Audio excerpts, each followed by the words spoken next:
성경 말씀 사사기 16장 21절부터 31절까지 말씀입니다. 블레셋 사람들이 그를 붙잡아 그의 눈을 빼고 끌고 가사에 내려가 놋줄로 매고 그에게 옥에서 맷돌을 돌리게 하였더라. 블레셋 사람의 방백들이 이르되 우리의 신이 우리 원수 삼손을 우리 손에 넘겨주었다 하고 다 모여 그들의 신 다곤에게 큰 제사를 드리고 즐거워하고 백성들도 손들고 모았으므로 그렇게 우리의 땅을 주었고 우리 마르던 주의 길을 우리 신이 우리 손에 넘겨주었다 하고 자기의 신을 찬양하며 그들의 마음이 즐거울 때 이르되 삼손을 불러다가 우리를 위하여 제주를 부리게 하자 하고 옥에서 삼손을 불러내매 삼손이 그들을 위하여 제주를 부리니라. 그들이 삼손을 두 기둥 사이에 세웠더니 삼손이 자기 손을 붙든 소들에게 이르되 나에게 이 집을 버틴 기둥을 찾아 그것을 의지하게 하라. 그 집에는 남녀가 가득하니 블레셋 모두 방백들도 거기에 있고 지붕에 있는 남녀도 3,000명 가량이라. 다 삼손이 제주 부리는 것을 보더라.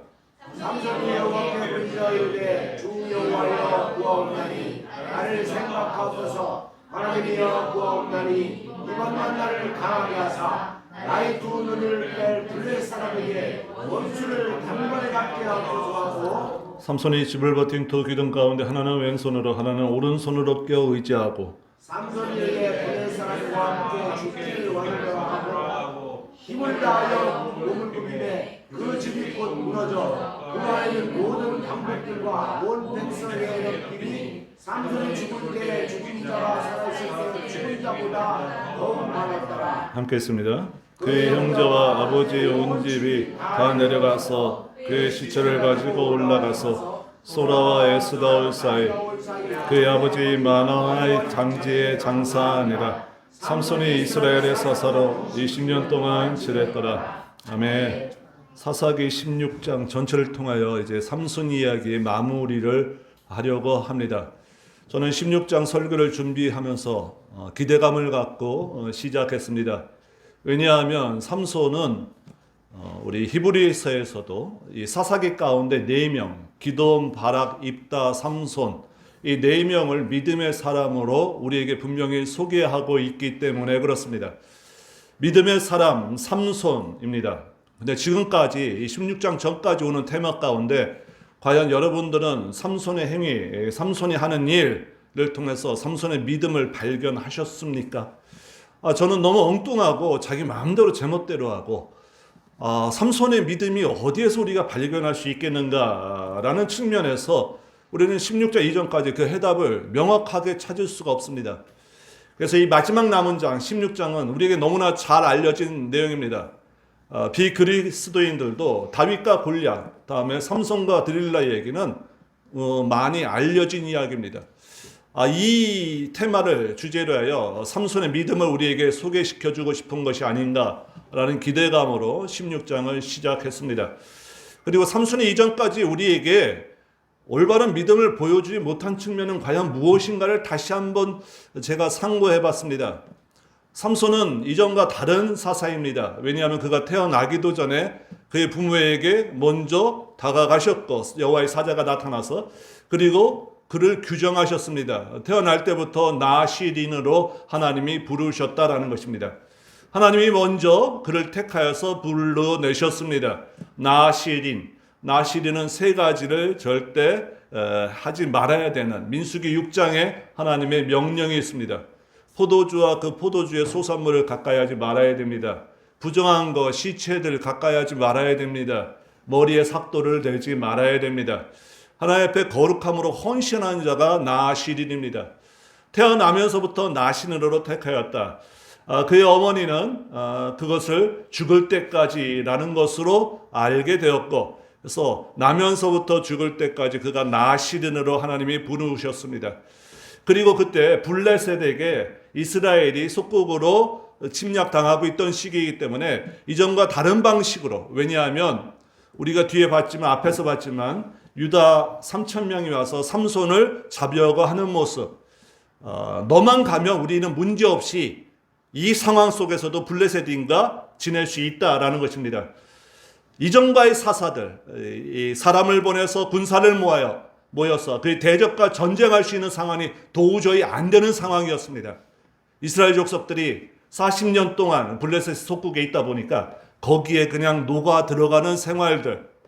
그래서 그들을 대적하여 일어나려고 하는 이전까지의 사사의 패턴을 갈 수가 없는 상황이었습니다. 그래서 하나님은 이 삼손을 통하여 틈을 타서 블레셋을 치는 방법으로 하나님은 계획하셨고 그것을 소망하셨고 삼손을 그 블레셋 땅 딥나로 보내셨습니다.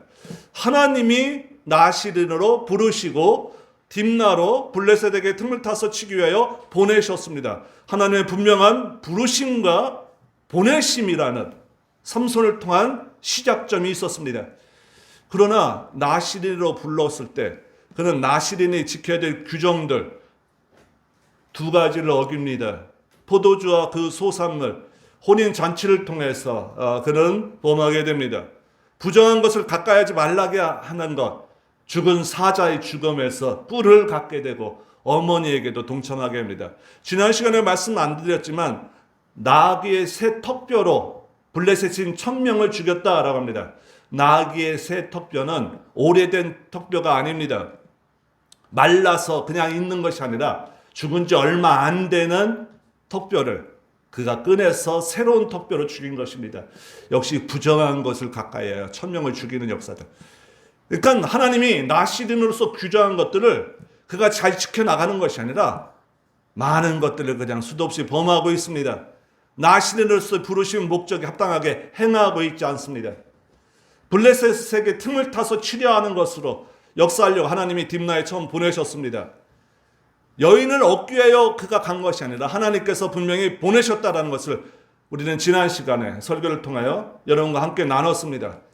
그러나 그 하나님 보내신 목적에 그가 눈이 어두워집니다. 왜 그러죠? 거기서 여인을 보게 됩니다.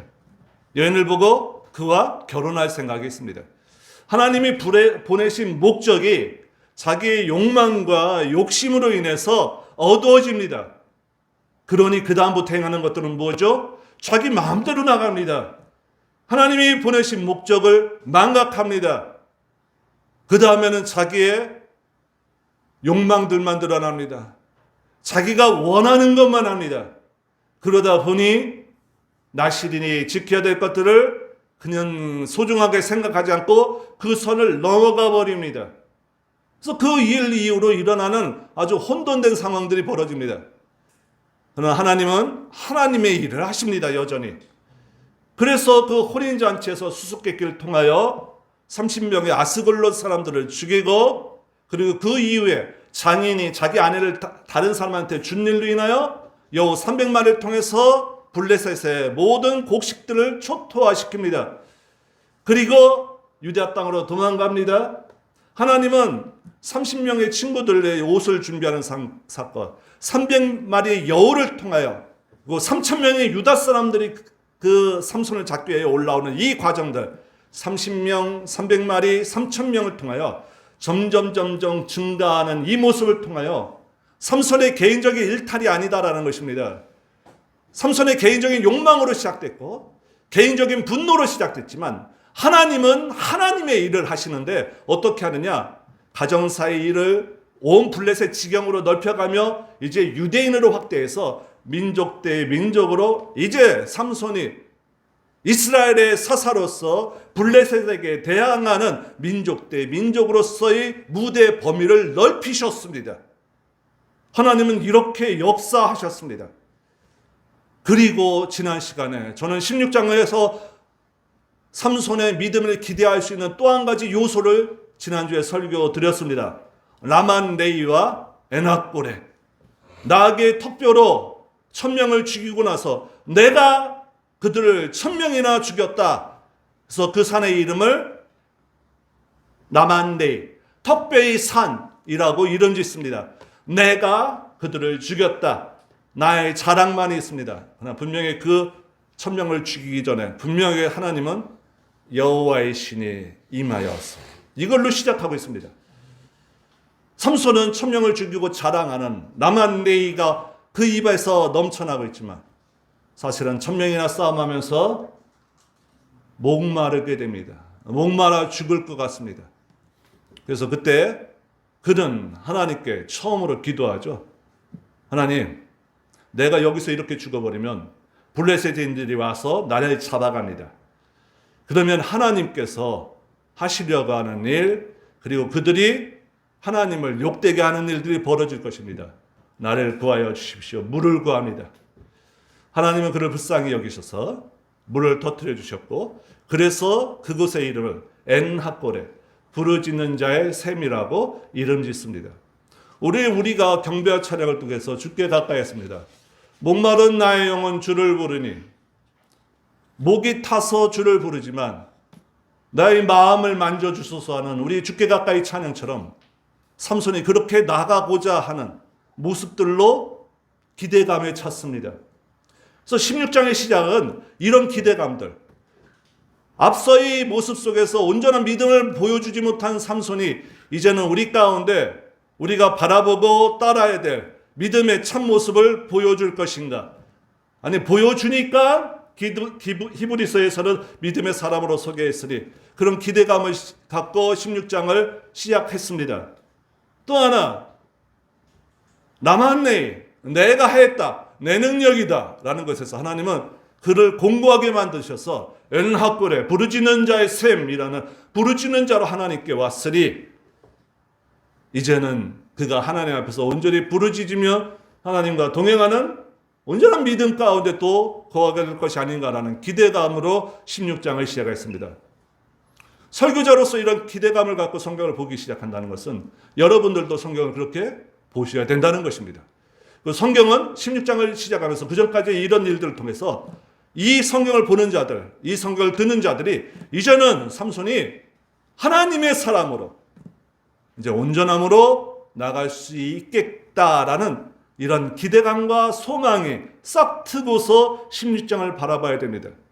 근데 16장은요, 삼손과 드릴라라는 이 너무나 강력한 이 한방이 있기 때문에, 그리고 그 뒤에 우리가 읽었던 구절, 이 삼손이 그의 다곤의 신전에서 모든 사람을 죽이는 또 다른 핵펀치가 있기 때문에 16장 1절부터 3절은 우리가 그냥 넘어갑니다. 저도 설교 준비하면서 눈에 띄었습니다. 그 전까지는 설렁설렁 넘어갔는데 어떤 얘기인가? 삼손이 가사에 내려갑니다. 그리고 거기서 기생의 집에, 원문 그대로 하면 창녀의 집입니다. 창녀의 집에 들어갑니다. 그가 가사에 들어왔다는 정보가 블레셋 사람들에게 들어갑니다. 삼손이 나오면 우리가 그를 죽이리라 밖에서 대기하고 있습니다. 날이 밝으면 나올 줄 알았습니다. 그랬더니 밤중에 중간에 나옵니다. 더 해괴한 일을 합니다. 가사의 성문들을 문짝을 떼고요, 두 문설주를 떼고요, 위에 있는 문빗장을 빼어가지고 그걸 짊어지고 헤브론까지, 거리가 한 60km입니다. 그걸 갖고 헤브론까지 갑니다. 여러분들 그전까지 이 16절 1절부터 3절까지 이 사건에 주목하신 분 계십니까? 너무나 해괴망측한 사건입니다. 아니, 기대를 갖고 시작했는데 삼손이 어디 갑니까? 가사의 창녀의 집에 들어갑니다. 또 여자에게 갑니다.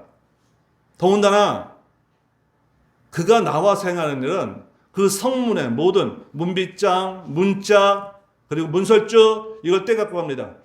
여러분들 이 성문에 문짝 떼고요, 옆에 서 있는 문설주 떼고 문빗장 떼고 나면 이 성문이 온전히 남아있을까요? 무너지죠. 그렇죠? 네. 이걸 빼가지고 갑니다.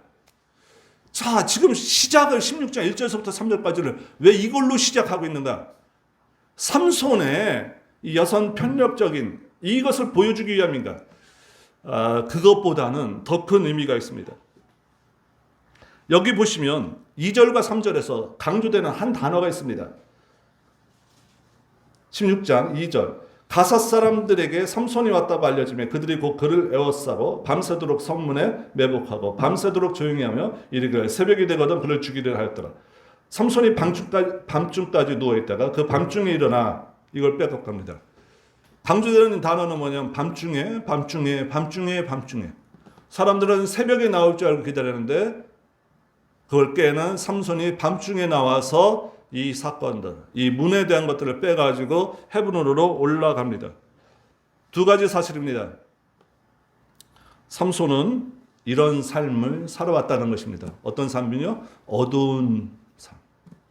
하나님께서 조명하시는 나시린, 하나님께서 그에게 주목하시는 어둠을 물리치는 빛의 역할, 사사, 도저히 소망이 없는 그 시대 그 땅에서 하나님은 빛으로 부르셨는데 어둠 가운데 행하는, 밤중에 행하는 삼손의 모습, 이전까지의 삶이 이랬다는 것입니다. 그리고 앞으로의 삶이 그렇다라는 것입니다. 앞으로의 삶이 어떨 것인가? 여러분들 밤중에는 어둠이 있죠? 어둠 가운데 가장 극복할 수 없는 어둠, 가장 큰 어둠은 무엇입니까? 앞이 안 보이는 어둠. 삼손의 미래가 칠흑 같은 어둠으로 바뀔 것인데 어떻게 되죠? 오늘 읽었던 구절 21절. 사람들이 그를 잡아 눈을 빼요. 그가 어둠 속의 삶을 즐기며 그가 마음대로 나갑니다. 이방 여인을 가까이 하지 말라는 것은 나시린의 입장이 아니라 하나님의 백성으로서의 기본입니다. 그런데 이방 여인 가사 여인에게로 갑니다. 창녀에게로 들어갑니다. 그는 빛의 사람으로 부르셨지만 어둠의 사람으로 밤중에 그 일들을 합니다. 흑암 가운데 행하는 그의 모습 가운데 하나님은 앞으로 절망적인 흑암을 그에게 나타날 것이다. 보여줄 것이다. 라는 것이 지금 1절서부터 3절까지. 지금까지의 삶이 이래 왔는데 앞으로의 삶은 이럴 것이다. 라는 것을 보여주는 사건. 또 하나, 이 가사, 아까 다곤의 신전에 있던 그 도시 이름이 어딘지 아십니까? 가사입니다. 드릴라는 여기 여러분들 읽어보시면 다른 지역에 삽니다. 솔의 골짜기에. 그가 잡혀가서 그 신전을 무너뜨리는데 그 신전을 무너뜨리는 도시가 어디냐? 바로 이 가사에 있는 신전입니다. 성문을 무너뜨렸듯이 그가 그 신전을 무너뜨리는 앞으로의 모습으로 나가게 될 것이다 라는 것입니다. 삼손을 보면서 왜 이렇게 삼손이 삼손으로서 우리에게 다가오지만 왜 자기 마음대로 하고 믿음의 사람으로 안 보여지는가? 우리에게는 이 두 가지가 같이 나가야 되는데 삼손을 통해서는 이게 같이 나가는 모습이 안 보이기 때문에 그렇습니다. 두 가지가 무엇인가? 하나님이 나를 부르셨다. 나를 은혜 가운데 부르셨다. 온전한 하나님의 백성으로 부르셨다라는 비밀스러운 부르심, 내적인 소명이 그에게 진정 있는가의 문제입니다. 하나님이 나를 온전히 부르셨음을 깨닫게 되면 여러분들은 그것을 뭐라고 그러죠? 성경에는 첫사랑이라고 합니다. 은혜에 감격합니다. 이전까지의 삶이 어떻게 되죠? 변하여 새 사람이 됩니다. 여러분들 경험하셨죠? 성령이 여러분께 내려오십니다. 여러분 안에 들어가십니다. 그럼 그때에 여러분들 기도 제목들 한번 생각해 보세요. 앞으로 내 인생이 뽑히게 해주시고 내 집 부자가 되게 해주세요. 우리 자식이 잘 되게 해주세요. 그 순간 여러분들은 그것을 구하셨습니까? 어떠셨습니까? 여러분들 죄가 막 토로되지 않았습니까? 그 죄를 내가 구하기도 전에 먼저 사랑하신 그 하나님의 은혜로 예수 그리스도께서 먼저 십자가에 달리심으로 말미암아 나의 모든 죄를 용서해 주셨다는 그 은혜의 감격으로 인하여 앞으로의 삶을 내가 어떤 상황, 어떤 환경을 만나든지 내 삶을 하나님께 전적으로 드리겠습니다.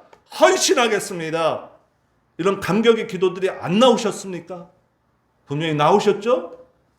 내적인 비밀스러운 부르심. 이건 본인만이 압니다. 내적인 비밀스러운 부르심이 있으면 반드시 당연하게 KTX 역사에 이 하나의 기관차가 끌지만 강력함으로 말미암아 나머지 20량 이상의 사람들이 꽉 찬 그 나머지 객실이 쫓아오듯이 하나님의 이 내적인 비밀스러운 부르심이 있다면 나머지 우리 삶에 나타나는 이 믿음의 삶의 모습들, 이걸 공적인 부르심이라고 합니다. 공적인 부르심이 자연스럽게 쫓아옵니다. 이 두 가지가 함께 가야 됩니다. 근데 이 내적인 부르심은 본인만이 압니다. 누가 평가할 수도 없습니다. 근데 공적인 부르심은요, 위장할 수 있습니다. 여기 있는 목사가 하나님의 내적인 부르심 없이 공적인 부르심, 열심히 설교하고 열심히 일하고 할 수 있는가? 할 수 있습니다. 직업으로서 할 수 있습니다. 사건 목자가 되는 것이죠. 그러나 할 수 있습니다. 결정적인 순간에 드러납니다. 내적인 부르심 없는 사람들은. 신자들도 그렇다라고 볼 수 있습니다. 열심히 신앙생활합니다. 열심히 봉사하고 헌신합니다. 근데 진정한 하나님의 만남이 없습니다. 한순간에 무너질 수 있습니다. 또 하나, 내적인 부르심이 있는데, 하나님과의 만남이 있는데 공적인 부르심의 모습들이 안 나온다. 하나님이 나를 구원했어, 나는 하나님의 사람이야 하면서 삶은 개차반으로 산다. 그것도 역시 하나님 앞에서 부끄러운 그리스도인입니다. 삼손은 이 두 가지, 하나님이 진정 부르셨는가? 그 하나님과의 만남이 있었습니까? 그의 어머님이 만났습니다. 천사를 통해서 너를 통하여 한 아이가 태어나갈 뜻인데 그가 나실인이 될 것이다. 그럼 삼손 개인적으로는 하나님을 만나는가? 성경은 앞에서 그런 모습들을 얘기하지 않습니다. 엔합골에 부르짖을 때 하나님이 만나 주셨습니다. 그 만남이 진정한 하나님의 헌신의 모습으로 나가며 진정한 하나님의 만남이었는가? 16장 1절부터 3절을 통해서 그렇지 않다라는 것입니다. 자기 필요를 채웠습니다. 목마름은 갈증은 해소됐습니다. 그러나 목마른 내 목은 채워졌지만 목마른 나의 영혼을 채워주시는 하나님 앞으로 나가지 못하는 삼손의 모습, 그게 16장 1절부터 3절에 나타난 사건입니다. 그래서 우리는 나머지 걸 통해서 여러분들 뭘 봐야 되는가? 결론은 삼손은 믿음의 사람입니다. 히브리서를 통해서 우리가 보듯이 오늘 설교 제목도 사사 삼손이라고 그래서 제가 설교 제목을 잡았습니다. 사사입니다. 그렇다면 16장에서 우리가 바라봐야 될 것은 두 가지입니다. 삼손과 드릴라의 얘기가 하도 많아서 길어서 우리는 그 얘기에 집중하지만 오늘 본문으로 저는 그걸 택하지 않았습니다. 뭘 봐야 되는가? 내적인 부르심, 하나님과의 진정한 만남이 삼손에게 있어야 됩니다. 두 번째, 그에 따른 모습들, 공적인 모습들. 공적인 모습은 뭐죠? 나시린으로서의 회복의 모습이 보여야 된다는 것입니다.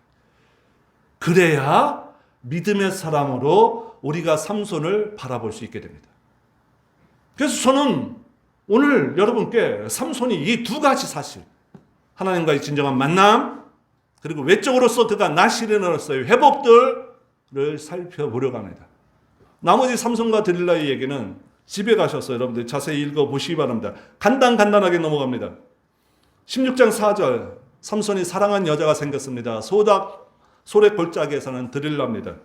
이제까지 삼손이 만났던 여인들의 이름이 나타나지 않았습니다. 딥나의 여인, 가사에서 하룻밤을 함께 보낸 여인, 그러나 소래 골짜기에 드릴라라는 여인이 있었고 성경 특별히 그가 사랑하였다라고 묘사하고 있습니다. 정말 좋아한 것 같습니다. 근데 그걸 안 블레셋의 5 방백들이 나오는데 이 블레셋은 5 도시국가의 연합체입니다. 가드, 가사, 아스돗, 아스글론, 에글론, 이 5 방백들의 연합 도시가 나머지 사람들을 끌어모아서 나중에 이제 한 나라로 발전하게 되죠. 방백들이 와서 삼손이 자꾸 만나니까 드릴라를 회유하기 시작합니다. 네가 그 힘의 비밀을 알아내게 되면 은 1100개씩 너에게 주겠다라고 합니다. 5명이니까 총 얼마죠? 5,500. 이걸 제가 환산해 봤습니다. 그랬더니 현재 시세로 한 2억 5천만 원 정도 된다고 합니다. 한번 해볼만 하죠? 여자로서. 비밀만 알아내면 되니까. 그래서 삼손에게 그냥 구체적으로 물어봅니다. 너의 비밀의 힘의 비밀이 무엇이냐? 3번씩이나 물어보는데 삼손은 가짜로 알려줍니다. 가짜로 알려주는 게 7절, 11절, 13절. 계속 똑같은 내용이에요. 힘의 비밀이 무엇이냐? 가짜로 알려줍니다. 그대로 행합니다. 삼손이 풀고 나옵니다. 근데 4번째 물어보니까 삼손은 어떻게 되느냐? 17절입니다. 삼손이 진심을 드러내 그에게 이르되 내 머리 위에는 삭도를 대지 아니하였나니 이는 내가 모태로부터 하나님의 나시린이 되었습니다. 자기가 누구인지 확실히 합니다. 난 나시린입니다. 그럼 나시린은 뭐 해야 되는지도 확실히 알고 있다라는 거예요. 만일 내 머리가 밀리면 내 힘이 내게서 떠나고 나는 약해져서 다른 사람과 같이 되리라 라고 합니다. 머리를 밀었습니다. 어떻게 되죠? 붙잡혀 갑니다. 그래서 21절 우리가 보듯이 눈이 빼져서 옥에 들어가고 옥에서 맷돌을 갈게 됩니다. 22절은 우리에게 이렇게 얘기합니다. 그의 머리털이 밀린 후에 다시 자라기 시작하니라 라는 것입니다. 크리스마스 때가 되면 나홀로 집회가 완투에서 계속적으로 반복 상영됩니다. 저 어렸을 때는 크리스마스 성탄절이 되면 나오는 영화가 예수님의 십자가의 길 또는 태어나는 것, 그리고 단골 메뉴 하나가 삼손과 드릴라였습니다. 아직도 제 기억 속에 이 삼손과 드릴라의 이 영화가 아주 꽉 박혀 있습니다. 마지막 장면, 삼손이 이 두 기둥 사이에 따이를 때 삼손의 머리가 어떻게 되느냐, 여기까지 길러져 있습니다. 영화 속에서. 그래서 힘을 써서 밀어냅니다. 삼손의 머리털이 싹 깎였을 때는 힘이 없다가 머리털이 자라니까 힘이 생겨서 밀어버리고. 블레셋 사람들은 바보입니까? 머리털이 이만큼 날 때까지 그냥 두게? 머리털을 밀었을 때 힘을 못 썼으니 머리털이 조금이라도 생기면 어떻게 되겠습니까? 경계하고 싹싹 밀어야죠. 그렇죠? 네. 하나님이 그들의 눈을 멀게 하셨다. 머리털 자라는 것만 못 보게 해요? 이건 성경 해석이 바른 게 아니에요. 머리털을 밀은 다음에 힘이 없어진 것 같고 이제 머리털이 자라기 시작하리라 이 얘기를 왜 했을까? 삼손의 힘의 근원은 머리털이었는가? 이거부터 해결하셔야 됩니다. 삼손이 힘을 쓸 때마다 성경은 이걸 강조합니다. 사자를 죽일 때 아스글론으로 내려가서 30벌의 옷을 취하기 위하여 아스글론으로 내려갈 때 새 턱뼈로 1000명을 죽이기 시작할 때 여호와의 영이 그에게 갑자기 임하셨다라고 표현합니다. 삼손의 힘의 원천은 머리털이 아닙니다. 그동안 우리의 오해의 요소는 뭐였느냐? 삼손의 힘의 원천은 머리털이다라는 것이었습니다. 나 삼손의 힘의 원천은 무엇인가? 머리털이 아니라 여호와께서 그에게 함께 하심으로 그가 힘이 있었습니다. 오늘 성경을 보십시오. 16장 20절. 드릴라가 이르되 삼손이여 블레셋 사람이 당신에게 들이닥쳤느니 머리 깎고 나서 삼손이 잠을 깨며 이르기를 내가 전과 같이 나가서 몸을 떨치리라 하였으나 여호와께서 이미 자기를 떠나신 줄을 깨닫지 못하였더라 라는 것입니다. 삼손이 힘을 쓰지 못하는 이유 20절에 분명히 얘기합니다. 여호와의 신이 떠났기 때문이다 라는 것입니다. 그렇다면 삼손은 왜 머리에 삭도를 대면 머리털을 밀면 내 힘이 없어지겠는가 라고 얘기하는가? 마지막까지 끝까지 잡은 나시린의 규정 가운데 마지막 거였습니다. 포도주와 포도주의 소산물도 늘 같이 했습니다. 부정한 거 늘 그가 만지고 부정한 이방 족속들과 같이 삶을 살아온 그입니다. 그러나 머리에 삭도를 대는 것만큼은 내가 하나님 앞에서 지키고 나간다. 끝까지 목숨. 이거 놓치면 어떻게 된다고 믿는 거죠? 하나님이 날 버리신다 라고 믿는 것입니다.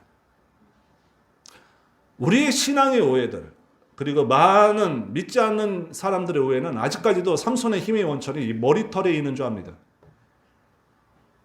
보이는 어떤 거에 있는 줄 압니다.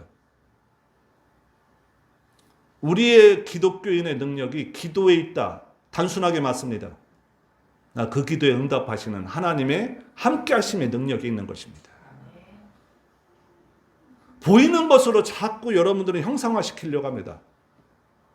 하나님은 십계명에서도 나를 형상화시키지 말라고 했습니다. 왜요? 인간들은 항상 보이는 거에 주목하기 때문에 그렇습니다. 삼손을 통해서 하나님은 분명히 말씀하십니다.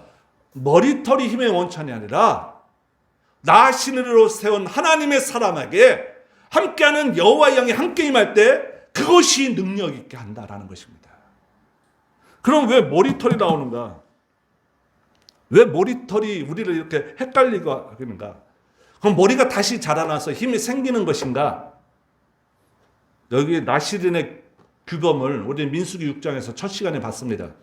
하지 말아야 될 것들 집에 가서 읽으십시오. 나시린이 머리를 밀 때가 있습니다. 민수기 6장 9절입니다. 언제 밀죠? 부정한 것을 봤을 때. 나시린의 규정을 어겼을 때. 그러면은 머리털을 밀었을 때 어떻게 합니까? 하나님 앞에 제사를 드립니다. 재헌신을 합니다. 그리고 민수기 6장 12절 어떻게 하겠느냐? 이전까지 나시린의 이 서원의 기간은 무효. 머리를 민 때부터 어떻게 해요? 다시 시작. 삼손의 머리를 민 이유는 무엇인가? 하나님 앞에서 부정한 것을 행하였다라는 것입니다. 그래서 하나님이 나시린으로서 민수기에 명하신 것, 머리 밀어라 이겁니다. 근데 본인이 안 하니까, 본인이 못 하니까 어떻게 하죠? 하나님이 강제적으로 밀게 하십니다. 본인이 새롭게 시작해야 되는데 본인이 안 하니까 하나님이 행하시는 것. 이게 이스라엘 백성을 바벨론 포로로 가게 하시는 것입니다. 믿음으로 다시 시작해야 되는데, 아니 시작만 하면 되는데, 하나님 앞에서 재헌신만 하면 되는데 그걸 안 하니까 바벨론으로 가게 하셔서 재헌신의 시작을 하게 하십니다. 새로운 거룩의 시작을 하게 하십니다. 삼손이 나시린의 규명을 다 어겼습니다. 그렇다면 민수기 규정대로 머리털 밀고 이전까지 것들은 다 무효화시키고, 무효화시킨다는 건 뭐죠? 이제 새롭게 시작한다는 것입니다. 새롭게 나가면 되는 것입니다. 하나님은 그래서 강제적으로 삼손의 머리를 밀게 하셨습니다. 그렇다면 머리털이 자라리다. 이 표현은 굳이였다 왜 했을까요? 이제 삼손이 나시린의 삶이 시작되더라. 어려서부터 나시린으로 세웠을 때는 자기 마음대로였습니다. 그런데 이제 눈이 빠지고 옥에 잡혀 들어가니까 거기서 포도주 앞 소산문들 멀리 할 수밖에 없죠. 부정한 것들을 그가 가까이 할 수 없죠. 머리털이 자라기 시작하더라. 이제 나시린의 모습이 그에게서 진정으로 만들어져 가기 시작하더라. 그동안 보지 못했던 그의 공적인 부르심의 모습들, 삶으로 나타나는 하나님의 백성의 모습이 강제적으로 시작됐고 강제적인 곳에서 이제 실현돼 나갑니다. 하나님께서는 이 삼손을 통하여 믿음의 사람으로서 우리에게 보여주면서 첫 번째, 그가 하지 아니하니까 하나님이 그를 끌고 가셔서, 요즘 우리 표현대로 멱살 잡고 가셔서 나시린의 모습으로 시작하게 하시더라라는 것입니다. 두 번째요, 이 외적으로서의 공적인 부르심의 모습들이 있다면 이제는 내적으로 가야 됩니다. 내적인 부르심의 모습들. 자, 삼손이 잡혀갔습니다. 그리고 옥에서 맷돌을 합니다. 그때 이 5명의 방백들이 뭐라고 말하는지, 자, 23절 한번 보십시오. 23절. 브레셋 사람의 방백들, 아까 그 5도시의 그 수령들입니다. 23절. 이르되 우리의 신이 우리 원수 삼손을 우리 손에 넘겨주었다 하고 다 모여 그들의 신 다곤에게 큰 제사를 드리고 즐거워하자. 백성들도 삼손을 보였으므로 24절인데 이르되 우리의 땅을 망쳐놓고 우리의 많은 사람을 죽인 원수를 우리의 신이 우리 손에 넘겨주었다. 강조되는 게 뭐죠? 우리입니다. 이스라엘 백성들과 다른 우리입니다. 그리고 블레셋 사람의 방백들과 여기 백성들이 공통적으로 하는 말이 뭐냐? 23절과 24절에 한 글자도 안 틀리고 똑같이 있는 것이 뭐냐? 우리의 신이 우리의 손에 넘겨주었답니다. 이들은 다곤 신전에서 이걸 목소리 높여 찬양하고 있습니다. 여러분 떼창 아시죠? 프로야구 관람하신 적 계십니까? 그 많은 사람들이 모여서 한꺼번에 부르는 노래. 한쪽 응원단이 최대로 말하면 한 10,000명 정도가 부르는 노래인데도 엄청나게 큽니다. 지붕에만 3,000명이 있습니다. 여러분 지붕을 이렇게 평평하게 만들어서 빽빽하게 앉게 하지 않습니다. 그렇다면 그 신전에는 얼마나 많은 사람들이 거기에 모여 있겠느냐. 강조되는 찬양, 이 사람들의 찬양의 고백들은 우리의 신이 우리 손에 넘겨주었다라는 것입니다. 우리 신이 삼손의 신보다 강하다. 삼손의 신은 어디 있는가? 조롱이 그 안에 섞여 있는 것입니다. 삼손은 그것을 옥에 있으면서 계속 듣습니다. 밖에 나와서 제주를 부리기라고 하는데도 그 찬양이 그들 가운데 입으로 넘쳐납니다. 삼손은 하나님께 마지막으로 진정한 소원의 기도를 하게 됩니다.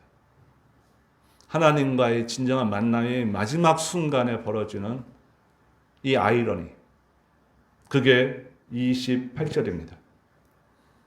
삼손이 여호와께 부르짖어 이르되 주 여호와여 구하옵나니 나를 생각하옵소서. 하나님이여 구하옵나니 이번만 나를 강하게 하사 나의 두 눈을 뺀 블레셋 사람에게 원수를 단번에 갚게 하옵소서. 여기 보면 개인적인 원수에 관한 것 같습니다. 그러나 그거 아닙니다. 하나님, 저들이 하나님을 대적하고 하나님의 사람 나를 모욕합니다. 하나님, 이번만 나를 강하게 하사.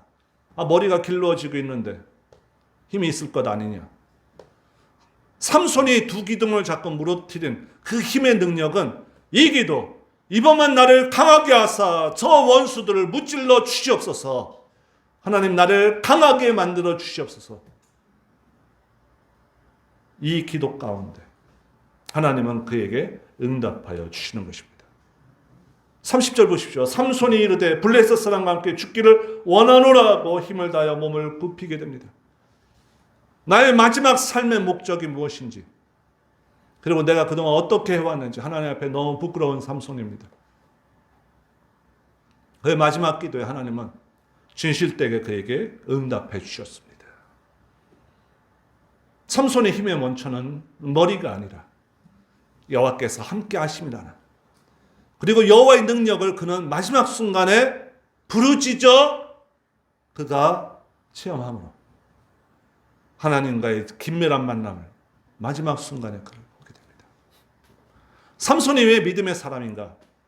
안타깝게도 마지막 순간에 이 모든 것이 다 이루어졌지만 하나님과의 진정한 만남과 내적인 부르심의 소명들을 마지막 순간에 깨닫습니다. 공적인 그의 삶의 모습들은 나 신으로서 살아가야 되는데 그가 방종하는 삶을 사니까 하나님은 억지로 머리 밀게 하십니다. 다시 자라게 하시는 나시린의 제 헌신의 기간이 시작됩니다. 이것이 오늘날 우리에게 어떻게 적용될 수 있겠는가? 구약에서의 이런 메시지들이 우리에게 신학적으로 어떻게 적용될 수 있겠는가? 하나님과의 만남이 여러분에게 분명히 있어야 됩니다. 그리고 그에 따르는 여러분의 삶의 공적인 모습들이 나타나야 됩니다.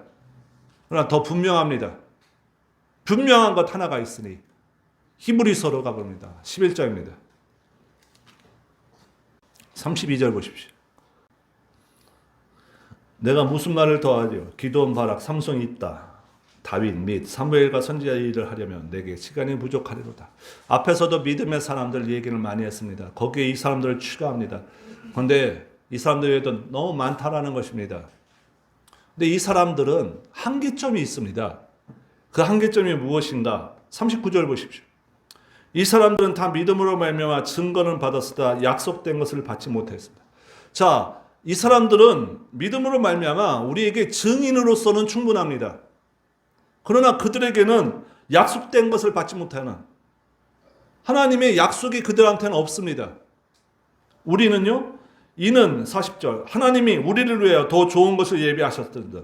우리는 약속된 것을 잊고 저들과 다르게 약속된 것을 받았다는 것입니다. 즉 우리가 아니면 그들로 온전함을 이루지 못하게 하려 하심이니라. 그들도 우리 때문에 온전해질 수 있다는 것입니다. 구약의 위대한 믿음의 사람들보다 우리가 하나 더 있는데 그것이 무엇이냐? 하나님이 주신 약속이 우리 안에 있다는 것입니다. 그리고 그들로 말미암아 그들이 온전해질 수 있다는 것입니다. 구약의 사람들은 위대한 신앙인이지만 우리와 함께 있어야 그들이 온전해진다는 것입니다. 자, 우리와 함께 있어야 온전해질 수 있다는 것이 무엇인가? 자, 여기 우리에게 주신 약속이 무엇인가? 2절입니다. 함께 있습니다. 자, 시작. 믿음의 주여 또 12장 2절입니다. 자, 함께 있습니다. 자, 시작. 믿음의 주여 또 온전하게 하시니 예수를 바라보자. 그는 그 앞에 있는 기쁨을 위하여 십자가를 참으사 부끄러움을 개의치 아니하시더니 하나님 보좌 우편에 앉으셨느니라. 아멘. 왜 구약의 백성들이 우리 때문에 온전해질 수 있겠는가? 우리는 예수 그리스도를 바라보며 예수 그리스도를 믿습니다. 믿음으로 고백하시죠? 아멘. 구약의 백성들은, 믿음의 사람들은 무엇을 이해하지 못했는가? 하나님이 고난받으신다는 것을 이해하지 못했습니다. 하나님이 고난받으실 수 있습니까? 언제나 구약의 그 믿음의 사람들은 하나님은 능력의 하나님이에요. 나를 지켜주시는 하나님이에요.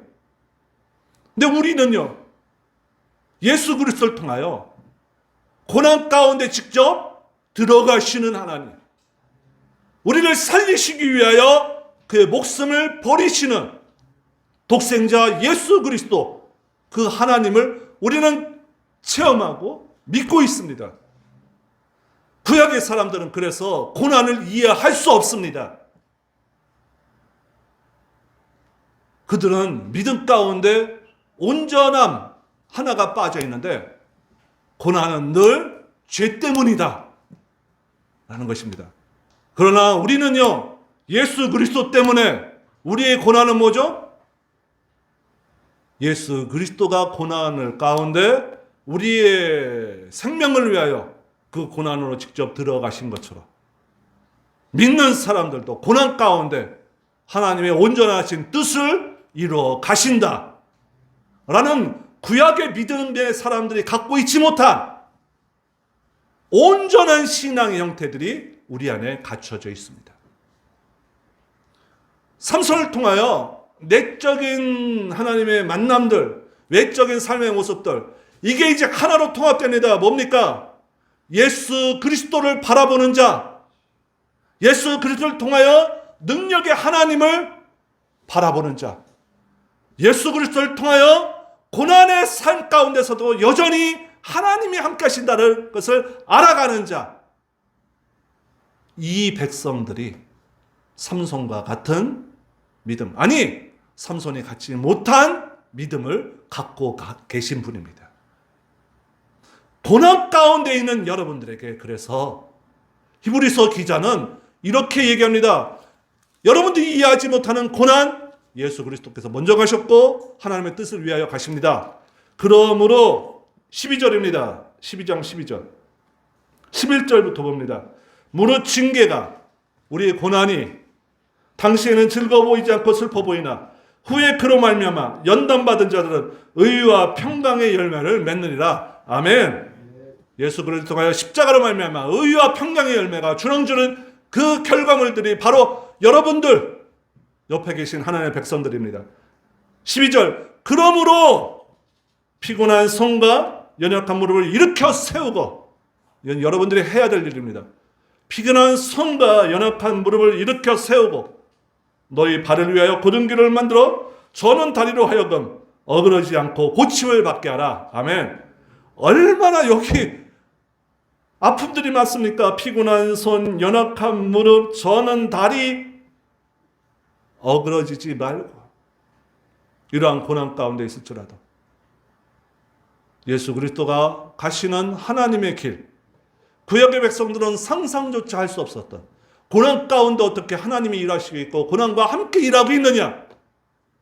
그러나 우리는 삼손을 통하여 그가 알지 못하는 고난 가운데서도 하나님을 만나는 하나님의 놀라우신 축복들이 함께하고 계심을 잊지 마시기 바랍니다.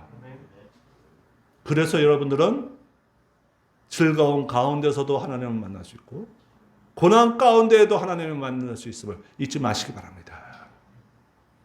여러분들께서는 언제나 하나님이 포기하지 않는 사람, 늘 임마누엘, 너는 내 것이라 하나님이 이끄시는 사람 잊지 마시기 바랍니다.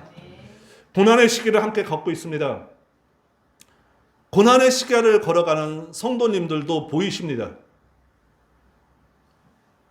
그러나 그 고난의 고난 모습이 피곤한 손, 연약한 여러분의 모든 것들을 이렇게 세우셔서 어려진 길을 곧장 펴게 하시는 하나님의 일하심으로 나오게 될 줄 믿습니다. 그 하나님의 일하심에 여러분들의 모든 것을 드리는 헌신으로 거룩함으로 나가시길 주의 이름으로 축원드립니다. 함께 기도합니다.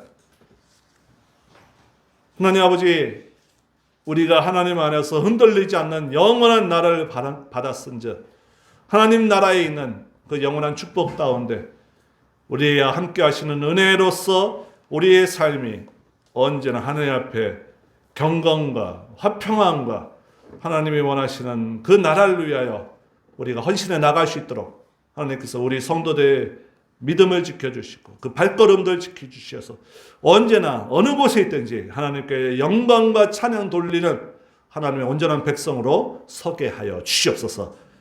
혹시 우리 가운데 어려운 길을 걸으며 피곤한 손, 연약한 무릎, 어그러진 길 가운데 낙망하고 있는 자가 있습니까? 하나님 그에게 다가가시어서 새 힘을 허락하여 주시옵시고 삼손의 능력이 보이는 곳에 있지 아니한 우리가 그의 머리에 있다고 오해하였지만 그 보이는 것에 있지 아니하고 보이지 않는 하나님께서 함께 하심에 그가 힘있게 일어날 수 있는 것처럼 아버지여 그분들에게 찾아가시어서 여호와의 능력으로 함께 하여 주시옵소서. 그리하여서 새롭게 강력함으로 일어날 수 있도록 그리하여 하나님께서 원하시는 것에 새로움으로 새 힘으로 독수리의 날개침같이 힘차게 날아오를 수 있도록 여호와의 함께하심이 그들 가운데 우리 모두 가운데 역사하여 주시옵소서. 하나님 우리의 모든 것이 주께 영광만 되기를 원합니다. 우리 한 주간도 거룩함에 두렵고 떨림으로 나갈 수 있도록 하나님께서 우리 마음을 붙잡아 주실 줄 믿사오며 예수님의 이름으로 기도드리옵나이다. 아멘.